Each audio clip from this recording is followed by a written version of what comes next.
Mesdames, Messieurs, bonjour.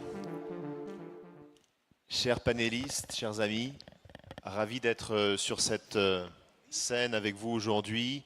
Un grand merci à l'UM6P pour son accueil. Mesdames, Messieurs, je vous propose de commencer cet échange avec deux convictions. La première conviction, c'est qu'aujourd'hui, je le pense très sincèrement, une page de l'histoire du sport en Afrique est en train de s'écrire.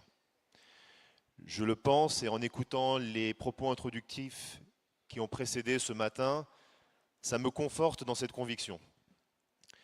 Je pense qu'on rentre dans une phase d'accélération de l'histoire.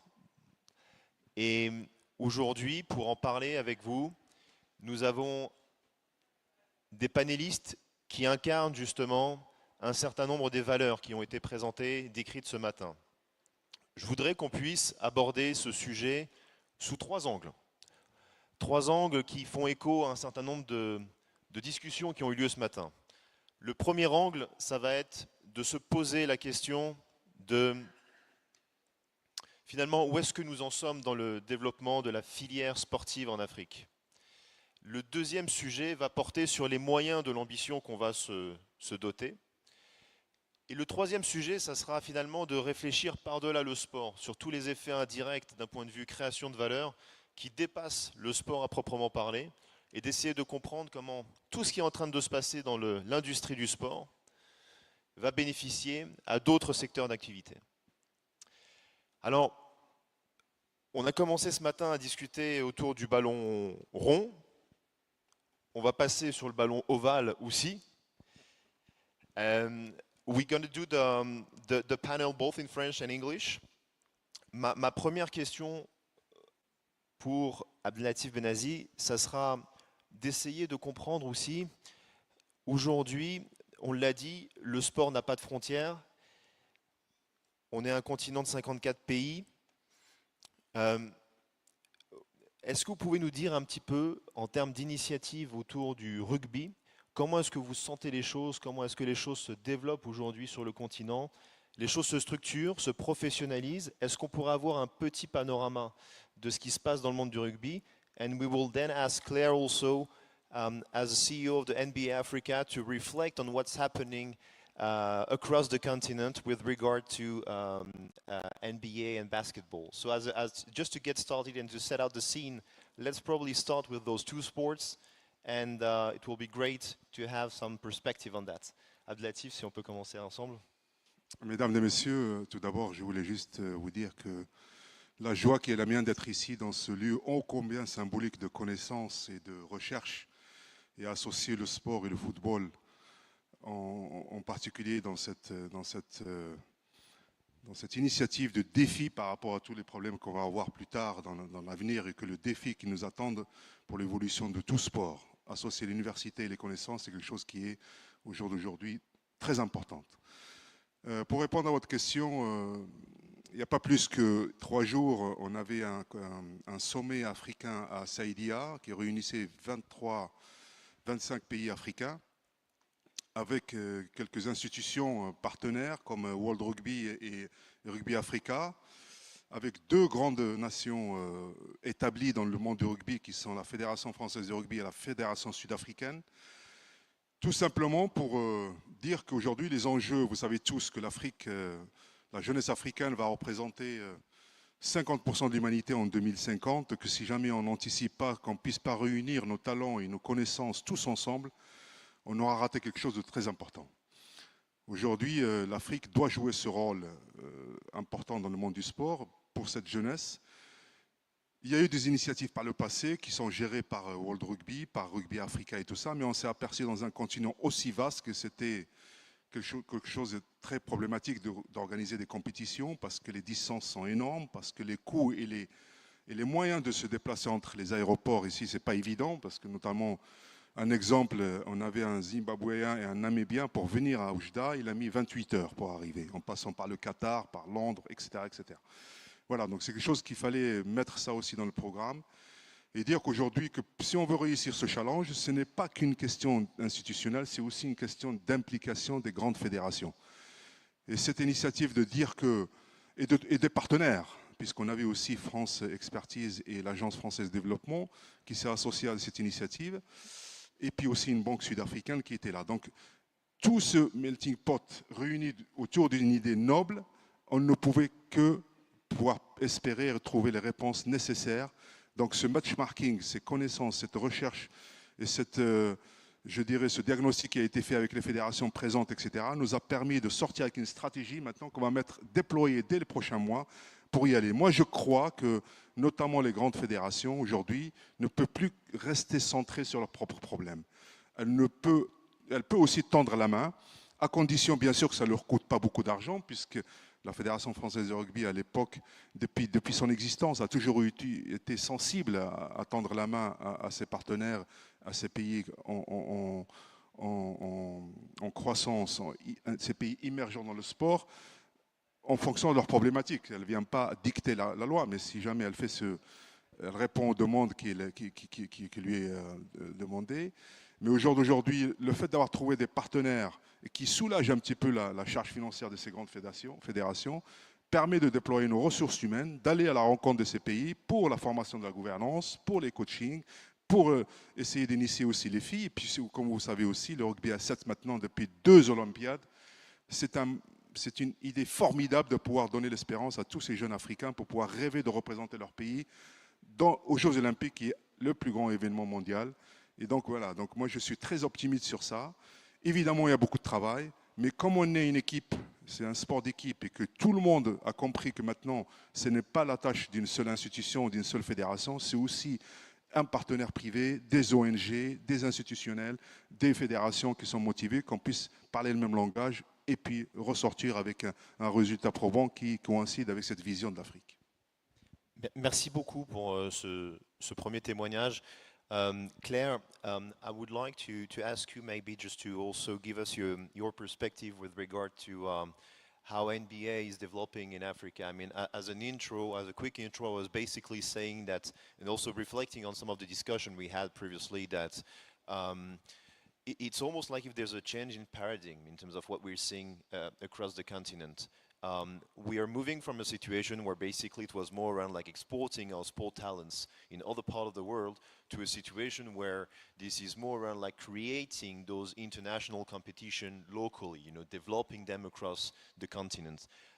You had a very like intense actuality, I mean, in terms of things that you've been developing recently. You have a global partnership with Evo Sports.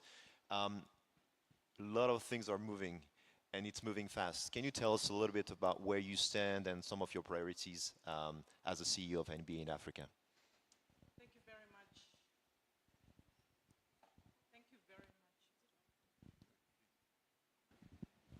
much. Thank you very much, Jonathan, and good afternoon, everybody. First of all, I'm very delighted to be here attending the World Football Summit in Rabat. And the reason I'm delighted is because when we look at the opportunity that Africa can seize for its own economic and social transformation using sports, collaboration across different sports is crucial. And that's why I'm delighted to be here in the World Football Summit talking about rugby, basketball, among other sports, because that kind of collaboration is what is going to allow the African continent to seize maximally what sports can do for our economies. Now, why I'm also delighted to be in Morocco specifically as well, and Rabat. And the reason I'm delighted to be in Morocco is because this week we are here because we've brought the Basketball Africa League to Morocco for the very first time. I'm not sure how many basketball fans are in this room, but I hope that there are a number of you who follow basketball. And we've been here for a couple of days with the initial phase of our competition, which is the Kalahari Conference happening here in Morocco. If you want to catch a little bit of that, if you haven't done that yet, please make sure you come to the Prince Moulay Abdallah Complex on Thursday, Saturday, and Sunday. We have 2 games there, and the local team here, Fus Rabat, will be playing as well. So I hope that we'll see you there. Now, 2 things I want to address. One, why did the NBA choose to invest in Africa? And then number 2, what has been the impact of investing in Africa to date? Now, why did NBA choose Africa? I think some of the reasons have been shared, but one, we see a great opportunity on the continent of Africa. First of all, the talent in almost every sport, whether it's football, whether it's rugby, etc. Even in basketball, at the NBA level, we see great African talent competing at the world-class level on the global stage.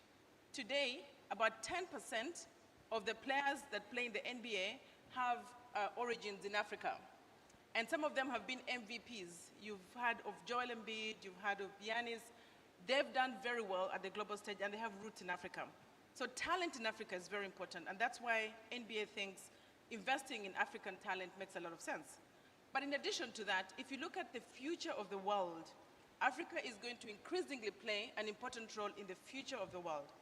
1.3 billion people today, and it's estimated by the UN that a quarter of the world by 2030 will be Africans. So if you're investing in the future of a fund, Africa is going to be part of that. And what makes that even more interesting is that today, Africa still has a big opportunity to seize. 2% of global GDP is attributed to by sports. Africa only claims about 0.5% of GDP. So there's a lot of room to improve that and grow that. And so what makes that interesting is that Africa is growing positively. 3%, 4% on average. Some economies are growing close to double digit. And so the economies are growing, spending power is improving, consumers are getting more disposable income, and they can consume sports and entertainment and all the sectors that are around sports. So that's why the NBA decided to invest in Africa. And 5 years ago, even though NBA had been on the continent doing a lot of stuff for so many decades, 5 years ago, the NBA decided to create a standalone entity that would drive the business of basketball on the continent. And while we did that, we started a league called the Basketball Africa League that is in its 5th season starting here in Morocco. And it's been tremendous success. And that takes me to the second point that I wanted to cover, which is we've been here 5 years, we've invested in a new league, we've seen the opportunity that Africa has. What is the impact we're seeing today? Excellent and promising results. Just for the last 4 seasons that the BAL has been operating in Africa, we've just finished a study that has shown that $250 million is what BAL contributed to African economies that contributed to hosting these events. So $250 million in 4 cities over the last 4 years. When we expand this to other cities, like we're coming to Rabat for the first time this week, we expect in the next 10 years, that will be $5.4 billion of what we contribute. The good thing with sports is that a lot happens on the basketball court when players are doing what they do. But around that, you're supporting the hospitality, tourism, transportation, aviation, digital. A lot of sectors and industries benefit when sports happen. And that's why we're seeing a growth that is $250 million over the last 4 years. And just to finish, Jonathan, in addition to the economic output that sports catalyzes or BAL catalyzed over the last 4 years, jobs. African demographic is very young. Our youth need jobs. Our youth need to be engaged. What we've seen is that by having the BAL here on the continent, we catalyzed 37,000 jobs. Now imagine how much more we can do in the next decade if we do this in a lot more countries. The future is bright, and sports is part of that future. Thank you very much, Claire.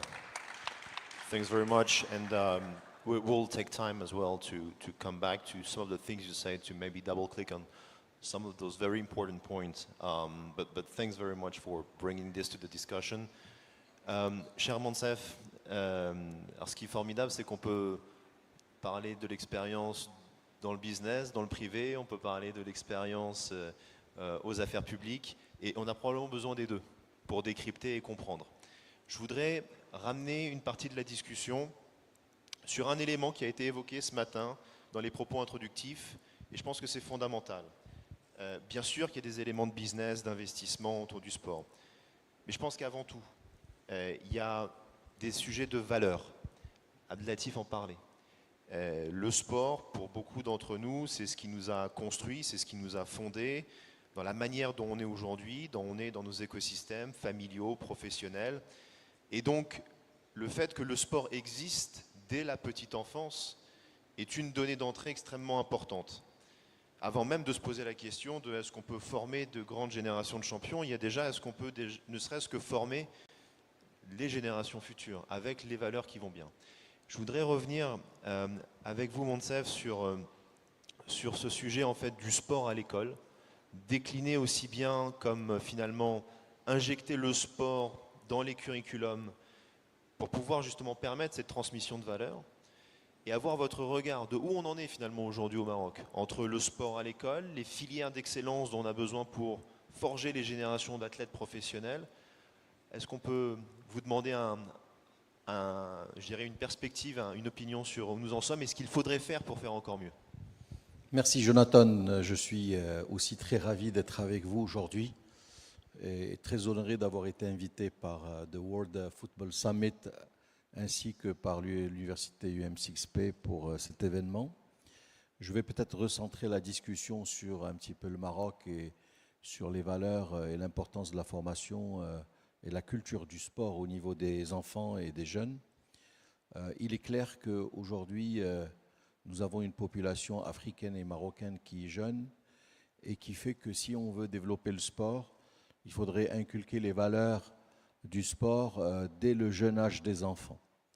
Il se trouve que dans les années 70, 80, 90 au Maroc, on avait un concept qui marchait pas mal, qui était l'ASS et qui faisait qu'à l'école, au collège et au lycée, tous les mercredis, les vendredis et les samedis, on faisait du sport de compétition inter-lycée, inter-collège, et qui créait une émulation extraordinaire en termes d'accomplissement pour les élèves, en termes d'équilibre entre leur vie estudiantine et leur vie sportive, mais aussi qui permettait de créer beaucoup de talents à l'école, à l'université, au collège, pour permettre à ces talents de pouvoir rentrer dans les filières des différentes fédérations et de devenir des licenciés.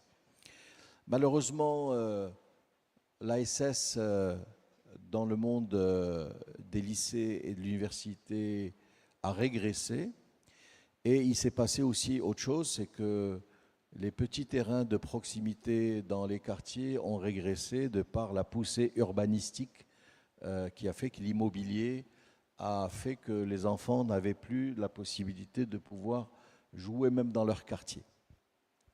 Et c'est à ce titre que le gouvernement marocain, dans les années donc 2010, a lancé ce concept de club socio-sportif de proximité qui aujourd'hui existe partout, dans toutes les villes, dans tous les quartiers et qui permet de remettre le sport avec de l'infrastructure au centre des quartiers, permettant aux jeunes de pouvoir retrouver ces valeurs sportives. Mais il est certain que si on veut réussir à moyen et long terme, il faut remettre l'ASS dans les collèges, dans les lycées, dans les universités, au centre d'une politique sportive qui est une politique sportive de sport pour tous. Et il faut, à partir de là aussi, ouvrir les fédérations à des talents.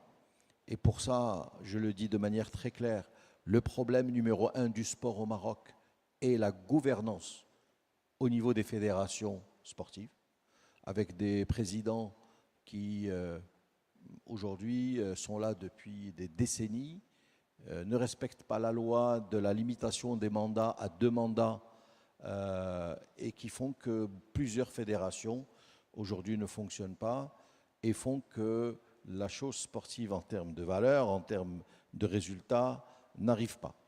Le dernier point qui est aussi extrêmement important, c'est l'obligation de devoir lancer des filières de haut niveau pour les enfants. Et ce qu'il faut savoir, c'est que si vous voulez avoir des sportifs de haut niveau, il faudrait engager les enfants à partir de l'âge de 12, 13, 14 ans dans le cadre de programmes sport-études et qui puissent permettre aux enfants de faire du sport de haut niveau, mais aussi d'étudier. Parce que n'oubliez pas une chose, le sport de haut niveau est limité dans le temps et un sportif a une carrière qui est très courte, de 10, 15 ans. Et à part le football et peut-être un peu le basket qui peut nourrir professionnellement le sportif, tous les autres sports ne nourrissent pas leurs hommes. À moins que vous soyez dans le top 100 mondial dans les différents autres sports, vous ne pouvez pas vivre du sport. Et donc il y a un vrai problème de business model qui fait que quand un enfant a des qualités sportives sur un certain sport, si vous enlevez le football et le basketball, ben le sport ne nourrit pas son homme et fait que c'est très compliqué de pouvoir, à 30 ans, décrocher, parce qu'on est déjà retraité en sport, et devoir se réinsérer dans la vie sociale quotidienne. Donc, plusieurs problématiques liées aux valeurs, mais aussi liées au business model, liées à la gouvernance, et qui fait qu'au Maroc, on doit vraiment réfléchir à une vraie restructuration, une vraie réforme sur la gouvernance des fédérations, sur le lancement de filières sport-études et sur le recentrage du sport dans l'école, les collèges et les universités. Merci beaucoup, Moncef. Vous abordez un point qui est important, qui est finalement celui du rôle de la puissance publique, en fait, dans le développement du sport. Et ce qui est intéressant, c'est que finalement, on s'aperçoit que les choses ne sont pas binaires. Il y a probablement une ligne assez poreuse entre le public et le privé qu'il faut réfléchir justement pour nous permettre d'avancer dans le développement du sport, que ce soit au Maroc ou plus largement sur le continent, ne serait-ce que parce qu'il y a des enjeux de financement. Et on ne peut pas faire sans la puissance publique, mais en même temps, la puissance publique ne peut pas et n'a pas nécessairement vocation à assumer tous les enjeux de financement inhérents au développement des filières sportives. Et donc, ça pose une vraie question qui est celle des partenariats publics-privés. On a eu l'opportunité d'en parler en préparation de ce panel. Cher Abdelatif, est-ce que je peux vous demander de partager avec nous un petit peu votre expérience justement de ces partenariats publics-privés? Parce qu'au détour de ce que vous avez mis en place, vous l'avez fait avec un certain nombre d'institutions. Certaines vous accompagnent sur des aspects financiers, d'autres sur des aspects d'expertise. Il y a un vrai attelage intéressant que vous avez construit.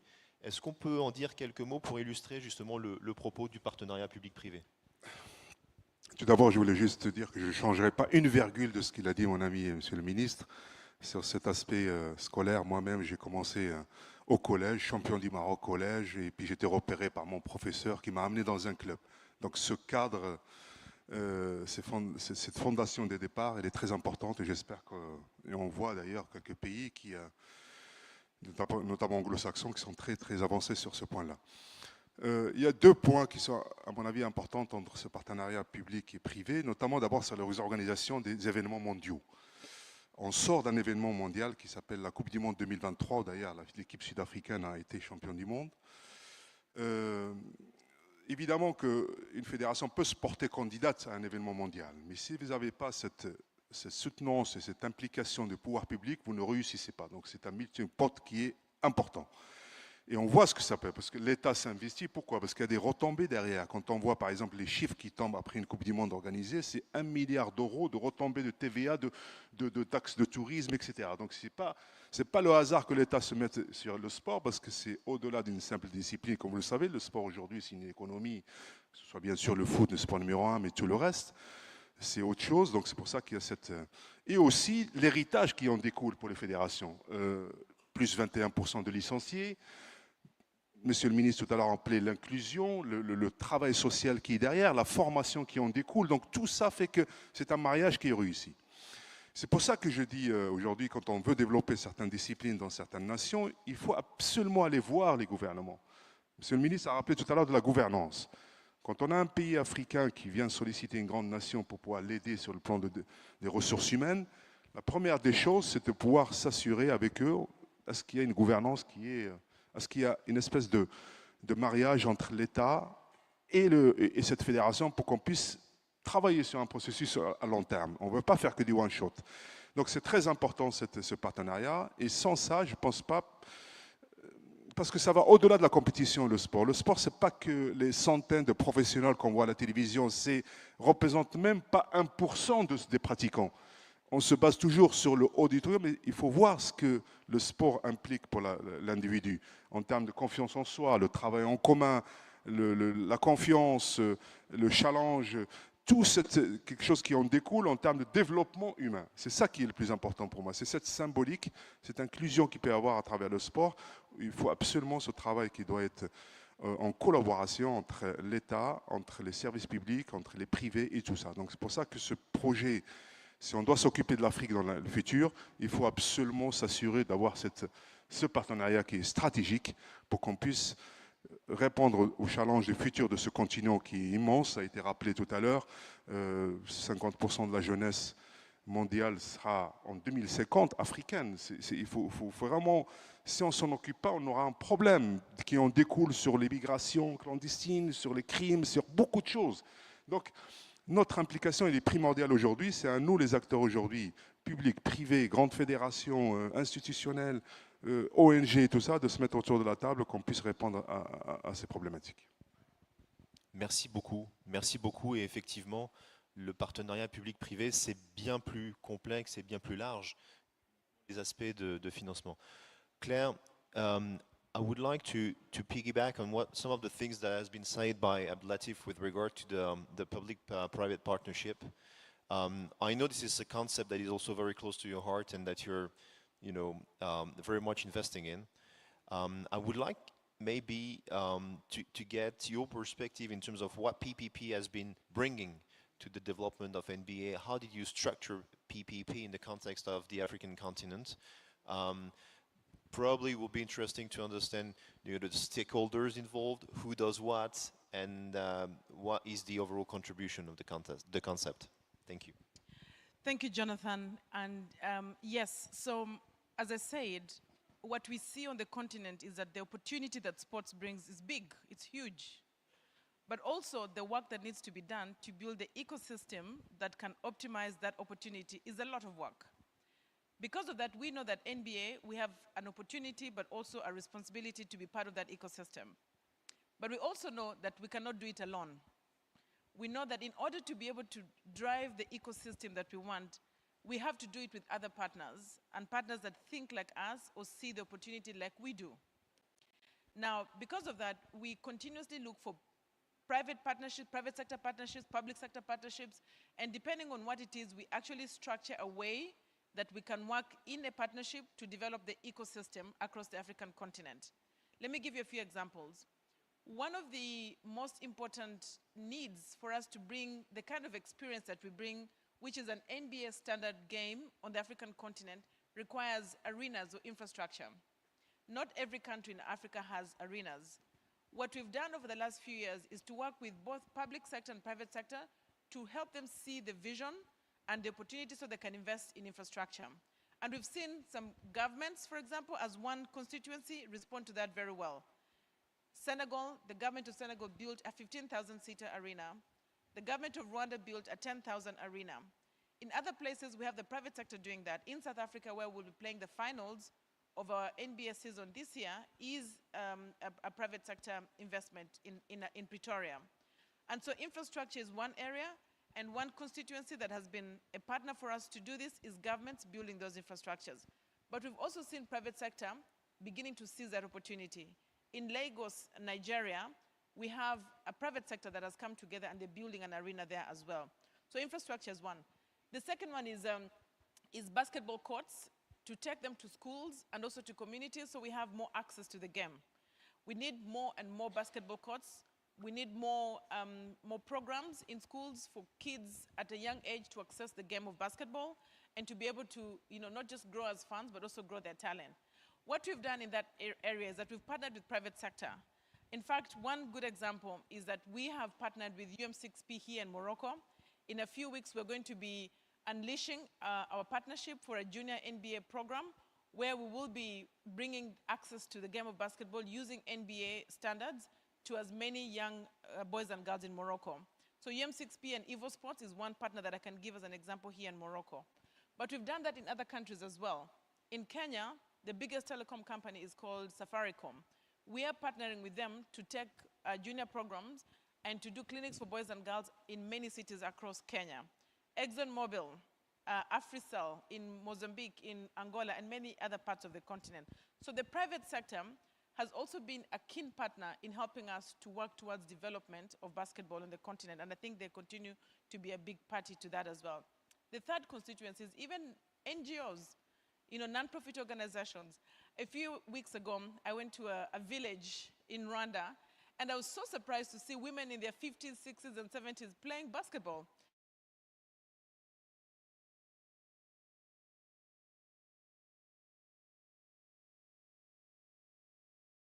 Communities. So even at that level, bringing infrastructure closer to communities helps build more healthy communities. And so whether you talk about private sector or governments or NGOs, as NBA, we've gone to structure partnerships with all of them, and this is how we've been able to reach close to 350,000 youth in the last few years because of this kind of partnerships. And so if you're here in this room, two things I want you to remember. One, you can experience the NBA standard games on the continent without having to go to the continent through the BAL.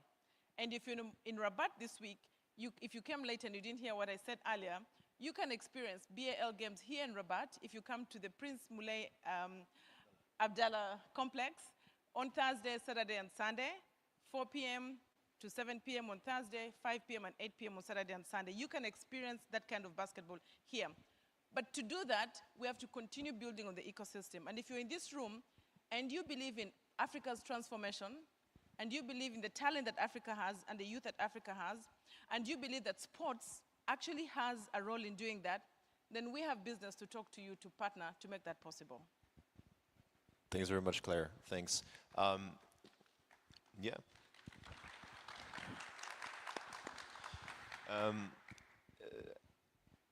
I'll continue in English because I just want to make sure that you getting translation, or you became fluent in French, no?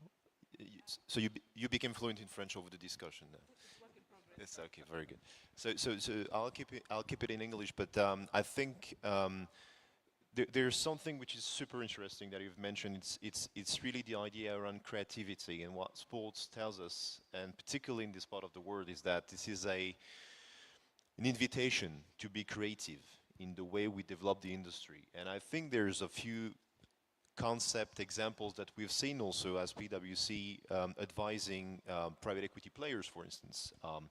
The world of the private equity, the world of the investment fund is somehow reshaping itself to be prepared also to support the sport industry. We have dedicated investment fund. We have, investment fund who are like developing specific verticals to be able to understand where to invest in the sport industry, So new players are also coming to the table of discussion to support the development of the sport industry. I just wanted to make this comment because this is interesting to see how traditional stakeholders, who historically were not that close to the industry, are getting closer, are also bringing financial means in a way that is kind of very creative and innovative. So just wanted to make a comment on that. And maybe just to add on that, NBA Africa is an investment primarily by the NBA, as you know it in North America. But there is also African investors in the NBA. And if you look at the list of investors that we have that are also investing in NBA Africa, we have Dambisa Moyo, an Economies from Zambia. We have Helios, a private equity fund. We have Helios, a private equity fund that you might know that is investing in NBA Africa. We have private investors that are in different sectors from Nigeria, who are in real estate, who are in telecom, among others, and they're investing in this as well. We have President Barack Obama, he's also a shareholder in the NBA Africa. So we've had a very diverse, unusual kind of investments going in sports, but it's because they all see one thing in common: sports is an economic and business opportunity. Thanks for helping me make the transition to Moncef, actually.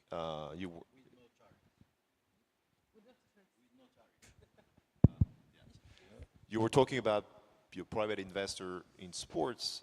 You have recently, Moncef, through your company, started to invest in sport. Can you tell us also about what is this about?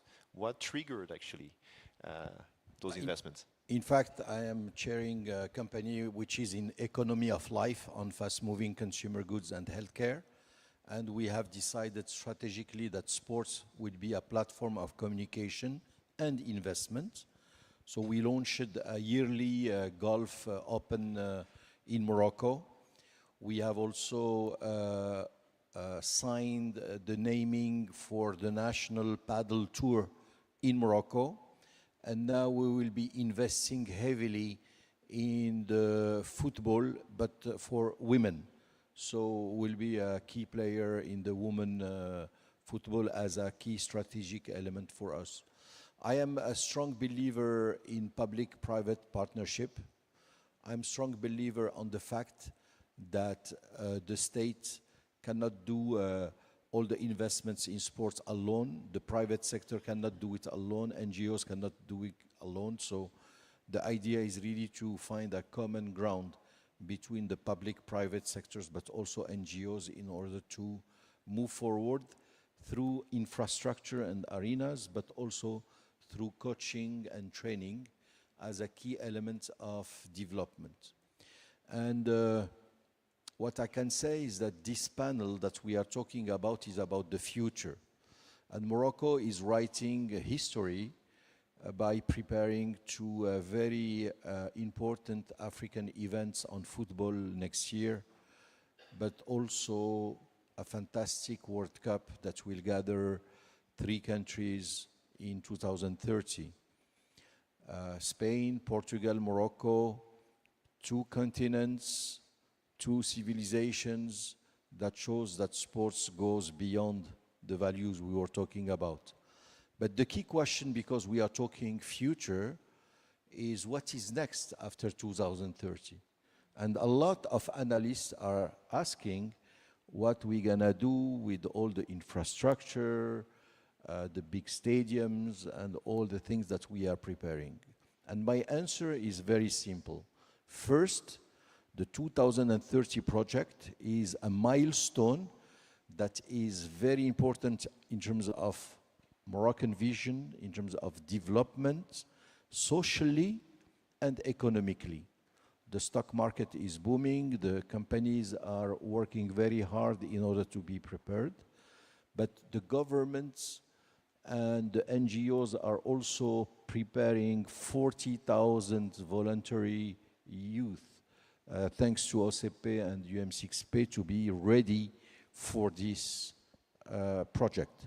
And beyond 2030, my personal dream would be that Morocco, probably a combination of Rabat and Casablanca, to prepare for the first Olympic Games in Africa. And I had several discussions with different CIO chairmen, lately with Mr. Thomas Bach in Lausanne in his office.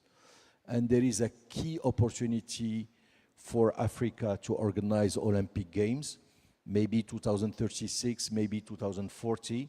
But I think that with the infrastructure we are building in Rabat and Casablanca, both cities within a framework of 1 hour distance have the capabilities from an infrastructure standpoint, from a human standpoint, from a mobility standpoint, and from a touristic capabilities to host the Olympic Games for the first time in Africa in 2036 or 40.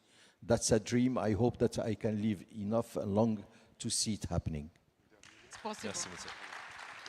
Non, bien sûr. Je propose qu'on prenne 2 minutes chacun, peut-être pour une réflexion et éventuellement quelques mots de conclusion. Cher Abdelatif, si vous voulez réagir par rapport à ça. No, sorry, Claire, I told you connected with translator. That's the reason it talks French, because I expect everyone to understand English. No, just as I don't talk about as member of vice president of federation. I want to talk as a sportsman. What I feel when I was in the field, and as young in school, the confidence we got from my coaches, partners, the hopes and the truth about the future of professional game. The time to represent Morocco as 12 caps in Morocco, to move to France to represent France as captain with 78 caps, meeting 60 countries around the world by sports, met a lot of people, key people as Nelson Mandela. He was a man impressive me. And just, I think we live in very bad period, political period between the countries, and the sports only, I think, is only links between each other. The minister said this morning is we don't feel French or Moroccan or English. We will play sports all the same. We understand the values. We can share the values. When they saw now a lot of countries from different cultures, they want to organize big events as Qatar with soccer, Arabia Saudi with a lot of events, maybe in the Rugby World Cup in 2035. That's only the same language, and we can unite and we can speak same language with that. And just want to thank Morocco to unite us, to thinking just before this big event, and we can feel something good for the future for everyone, and thinking about the youngsters in Africa as well. Merci, merci beaucoup. Claire, maybe a concluding remark with regard also about what goes beyond sport and what you guys do with entrepreneurship, how you support a number of great initiatives across the continent. Yeah, thank you. I think maybe just to agree with Moncef, I think Morocco has all the ingredients, and that's why we're here also as the NBA, and very, very pleased to be here, very comfortable on all aspects. The last point is off the court. One of the things that we do as NBA is to support young entrepreneurs. And one of the programs we have is called Triple Double Accelerator, where we identify entrepreneurs that have solutions that are relevant to the sports industry. So whether it's using AI to improve experience, improving digital marketing, improving live events, etc., youth empowerment, among others. And we started this only last year. When we launched our first Triple Double Accelerator call for applications, we had 700 young entrepreneurs across the African continent participate in that.